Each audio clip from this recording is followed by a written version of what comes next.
አርቲስት ትዕግስት ግርማ አድናቂ ነኝ። በተለይም የመድረክ ትወናም በጣም ነው የሚገርመኝ። ባይሰጠችውን ቃለ መጠይቅ ተመለከትኩኝ። የእውነት ለመናገር መጀመሪያ ድምፃዊት እንደነበረች አላውቅም ነበረ። ነገር ግን ስለ ድምፃዊነቷ ስትናገር ሰማሁኝ። እስካሁን የወጣ ሙዚቃ ባይኖራትም አሪፍ ድምፃዊ እንደሆነች ተናገረች እና አሁን ላይ ዘፈን ለመስራት ግጥምና ዜማ ተጠናቆ ክሊፕ ሊሰራ እንደሆነ አበሰረችን። እውነት ለመናገር ቲጂ በየገዳማቱ ስትሄድ በቤተክርስቲያን ጉዳዮች ላይ ስትሳተፍ ሳይ ከመዝፈን ይልቅ ብትዘምር እመርጣለሁ።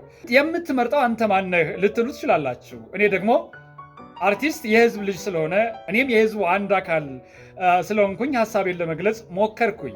መዝፈን እንደ ምክንያት ያነሳቸው ለሀገር የሚጠቅም ለትውልድ የማወርሰው ትልቅ ስራ መስራት አለብኝ፣ መዝሙርንም ለትውልድ ማስተላለፍ ይቻላል። ትዕግስት ግርማ ከመዝፈን ይልቅ ትዘምር የምትሉ ለቲጂ ሜንሽን አድርጓት። ኮመንት ላይ የገባችው ቲጂ እባክሽን ከመዝፈን ይልቅ እባክሽን ዘምሪ እንበላት።